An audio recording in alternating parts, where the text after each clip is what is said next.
Check it out, man. Gizzoproductions is bringing you the best in the city, the hardest grinders in the city, and I want you guys to see this. Look at these grinders that I'm gonna bring you and step up your game.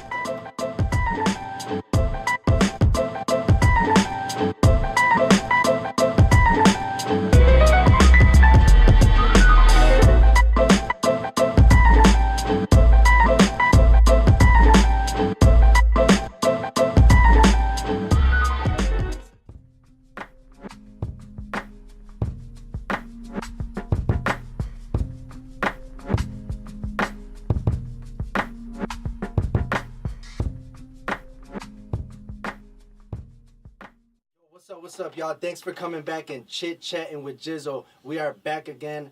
We're bringing you all new episodes, man. Today I got a very special guest with me. One of the homies, man. Kid Jungle from Power Style Radio. What's up, fam? What's good, man? How you feeling? Chilling, man. Chilling. It's a pleasure to have you in the building, man. Yo. We've been having this interview a long time coming already. The last time that we sat down and had like an interview, I was over at Power Style Radio. Me and Loke went up there and we did a pretty dope interview. Ange was in the building, and shout out to DJ Han Solo. So how have you been since then, man? Man, it's busy, bro. You know, it's the hustle game. It's got to keep you going, you know. And if you're an artist, those wheels are always turning, so you got to feed it. You know what I'm saying? So that's all I've been doing, man. Otherwise, you fall into the system, man. I'm just like trying to avoid that, you know. Okay, so I know Power Style been pushing for a couple years now. I was actually just listening to the archives of the show that we did, man, and I like the way you can go back on the website, powerstyle.com, right? Powerstyle Radio. Powerstyleradio.com, and you can just go back and listen to the archives. So I got to check out our show. I didn't even go through the whole thing. It was like 3 hours, so I'm like at an hour and a half. I still have to finish it, but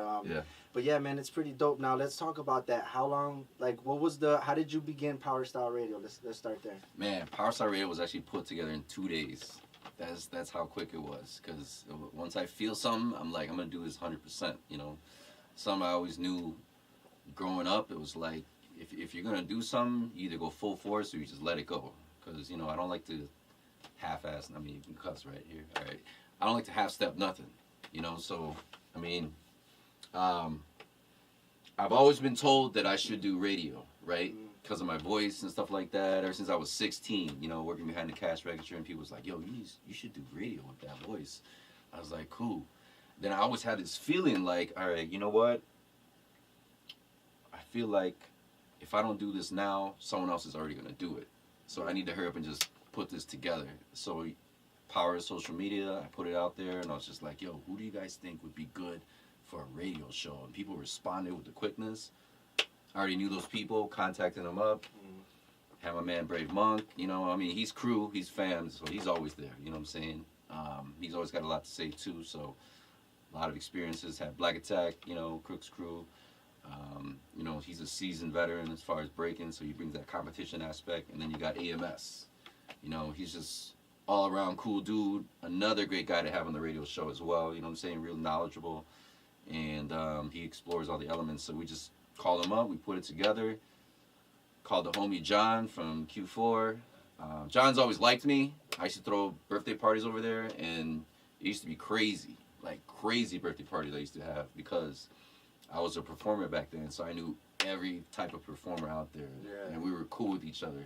So it was kind of like saying, hey, you know, let me call up all the MCs, the B-boys, and the DJs will come together. I was like, yo, let me call all the belly dancers, the capoeiristas, the samba dancers, you know, all these Spanish dancers and everybody else come together under one roof, and we used to just go crazy at Multiculti, man. And John was just like, yo, you need to do that more often.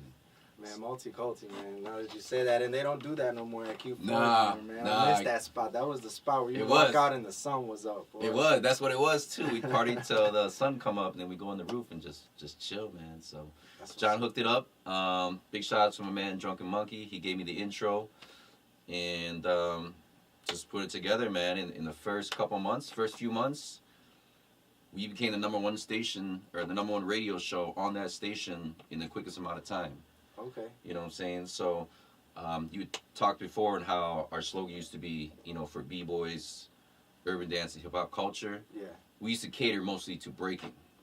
That was the first thing. So we had a lot of listeners just because, you know, breaking is so huge right now. Yeah. But I was just like, you know what, I'm a 90s head. You know what I'm saying? So, like, I was there when we would go to DJ battles. We would go break at concerts. You know what I'm saying? I would sit there and watch my homies just like, you know, do burners and pieces like that and just sit there and watch them. So I was like, you know what?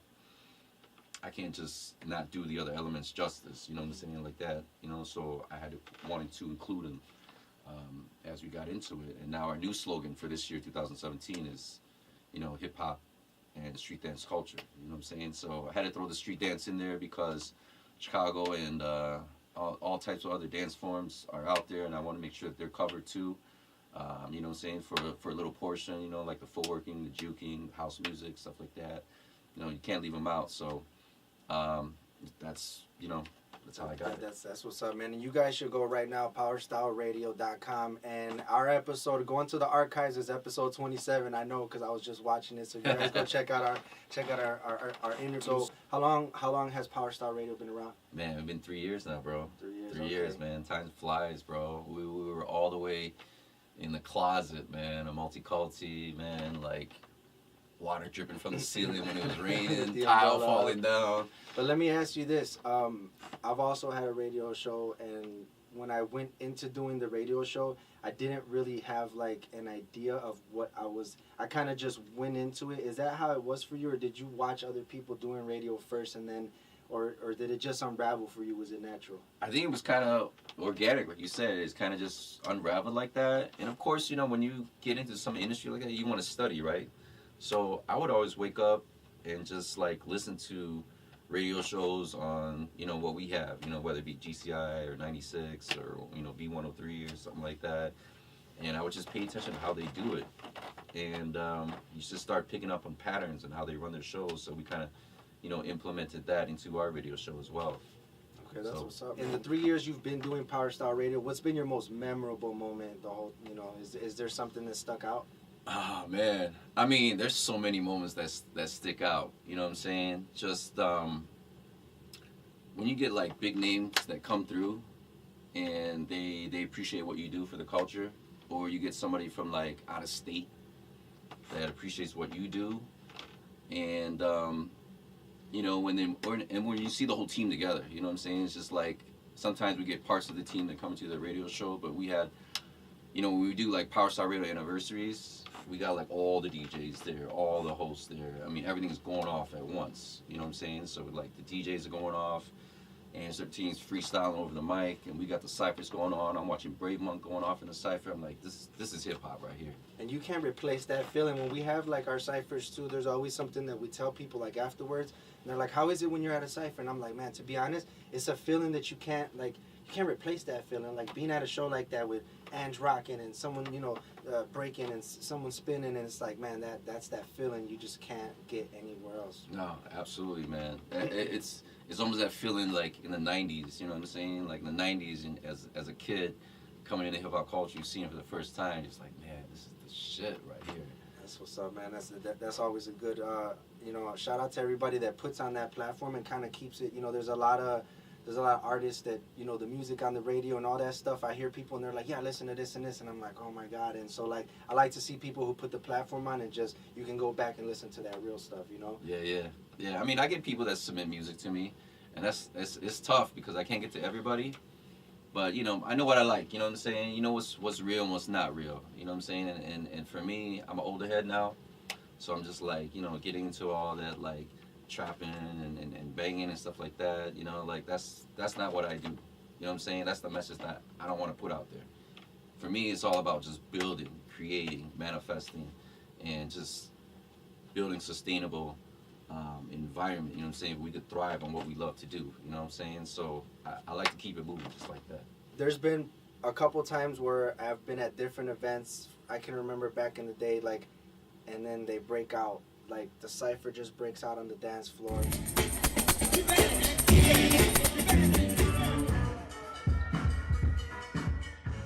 And there's been a couple times that I saw you, man.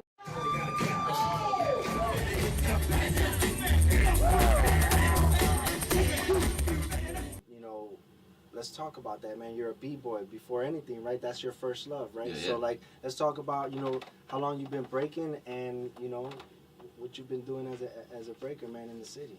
Man, I've been breaking since '95, bro. So that's like what, 22 years, man. 22 years in the game. Maybe 2 years I took off just because I had a car accident. I had to get neck surgery and stuff. But that's just something you can't get away from. You know, even now, you know, I was telling you earlier, you know, I'm an older head now. I'm going to be 38 this year. I still want to compete with these younger heads. You know what I'm saying? Just because it feels good to get on the dance floor. And breaking has always been like a ground for me. You know what I'm saying? It gives me direction. You know, there's been a few times in my life where I just didn't know what to do, man. I was like, man, I don't know which direction I want to go. So I was like, you know what? I'll just go to practice. I'll go to practice. I'll figure it out from there. Because breaking's like, you know, I hate to sound corny and cheesy and stuff, but for me, that was like what gave me personality and gave me direction of who I wanted to be and where I wanted to go with it, you know. And because I was a breaker and you're so passionate about it, you meet so many people, you know what I'm saying? It's like the law of attraction, you know what I'm saying? I met so many different artists and just, you know, they're interested in what I'm doing, I'm interested in what they're doing. I learn from them, they learn from me, we bounce ideas off each other, you know what I'm saying? I met a lot of really dope people in my life that I feel were put there for a reason. And for me, it was just like sitting there and observing them like, man, I gotta step my game up. And it's crazy because breaking brought all those blessings into your life. So it's like sometimes it's like you're calling, you go towards it, and it brings all these things into your life. And it just like, you know, turns into something greater. I've seen you do some workshops, man, where you've gone out to, you know, to mentor kids and talk about that. Yeah, man. You know, the main reason why I wanted to teach kids is because I wanted something for my daughter to do. And why not get into hip hop? You know what I'm saying? It's the most influential culture in the entire world. And for me, it was just like, she doesn't have to be a breaker, you know what I'm saying? I don't want to be one of those, like, you know, soccer pageant dads or anything like that. You gotta do this because I do it, you know what I'm saying? Even though I get my moments here and there with her because I'm just like, man, you could smoke that person, man. Get him, you know? But at the same time, it's really more so, I just want her to use that as a way to, like, know herself and, you know, be social with it. And so I started teaching kids, and she would just be in my class. And, you know, same thing also. It's like, when we got into our craft, nobody really taught us. You know what I'm saying? We had to just kind of crash and burn, learn on our own. You know what I'm saying? We get smoked, and we go back in the lab. Someone tells us we suck. We go back in the lab, you know what I'm saying? Figure out on our own. We didn't have no YouTube or nothing. You know, so now I'm just like, you know, one, I wanted something for my daughter to do. Two, so much violence going on here in the city of Chicago. You know what I'm saying? So many single parents out there. They need help. So it's just like, you know, let me try to give them a piece of what I know, and hopefully it'll stick with them and they can take it to new levels. You know what I'm saying? Like, man, I used to teach breaking classes. I used to get parents that would ask me for parenting advice. Oh yeah. Yeah, I'd be like, man, I only get your kid like one day out of the week for 1 hour. You know what I'm saying? You're asking me for parenting advice. But the thing is, they would see me and they know that my daughter's in the class. You know, so they'd be like, okay, he's got kids. And not only he's got kids, like my biggest class was like, I've had like 40 teenagers in the class. Okay. In high school. That's a huge class. Yeah. And then I've had 22 toddlers in one class. I was like the Pied Piper, man. They were just going at it. You know what I'm saying? So that's dope. You know, to me, it was just like it was a great feeling. You know, and you know, it's like you get that, you know, to give back to the culture type feel, you know what I'm saying? So it's like, you know, it's done so much for me. So I like, you know, I want to create this next generation. That's dope. When I see kids, when I see videos on Facebook or YouTube of like little kids breaking, I'm like, oh, that's so dope. Yeah. Like, I don't know, it's just like, you know, that thing that just hits your heart, like, oh, that's so dope. This little kid, like, this little girl doing like a head spin, you're just like, what the hell's going on? Like, yeah. But that's dope, man, that you know, parents in the culture involve their kids and from a young age. You know, how do you feel that other parts of the world need hip-hop, man? Like, you know, you were telling me, you know, once about thinking about going to back where you were from and showing the kids, and I'm like, man, I think the whole world needs that. How do you feel that? Is that important to go back, man, and take the culture and put it everywhere into the world? Yeah, absolutely, man. Absolutely. You know, you always want to try to leave a footprint of who you are, wherever you are. You know what I'm saying? So it's just like, if I can go back to my home country and be able to drop some gems, you know what I'm saying, no matter which community it is, like, that'd be a huge goal of mine. And, you know, especially the country I'm from, you know, is Laos. You know, it's still very much in the development. You know what I'm saying? It just got on to the, started the trade, you know, with the rest of the world. You know what I'm saying? Like, be included in the UN and stuff like that. So it was third world country for a long time out there. For any young kids that are out there, there's always a question that I throw in towards like the end of the interview, and I'll ask people that I'm interviewing about the violence in Chicago and any bit of knowledge or inspiration that they could give the kids, you know, to help them through that. But I want to kind of, you know, talking to the B-boys and B-girls that are out there that are young and coming up, what advice can you give them, you know, that'll help them, you know, get to the different levels that you've been able to achieve? Man, you know, a pattern that I see in this city, man, and other places as well, is like, Chicago's a hard city. You know what I'm saying? There's a gang banging, mafia type history to it, you know what I'm saying? So like, if you grew up in the streets, you was just kind of like on your own.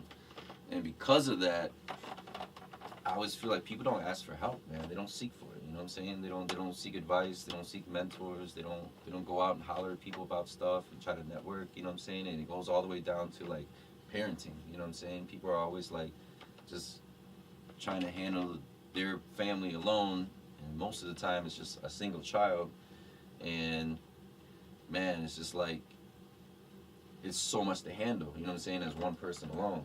So I was really blessed when I had my kid. It was just like, yo, you know, just meeting all types of people, that I was able to include her into that as well, you know what I'm saying? So just being here in Chicago, man, it's a rough city, but use that as like, you know, harden your exterior, man. Take the blows, take the losses, take the disappointment, and take it with a grain of salt. Just keep it moving. You know what I'm saying? And not only just move, but like really be smart in what you do, man. Now it's an age now where you just can't depend on talent alone, unless you're really, really exceptionally good at what you do.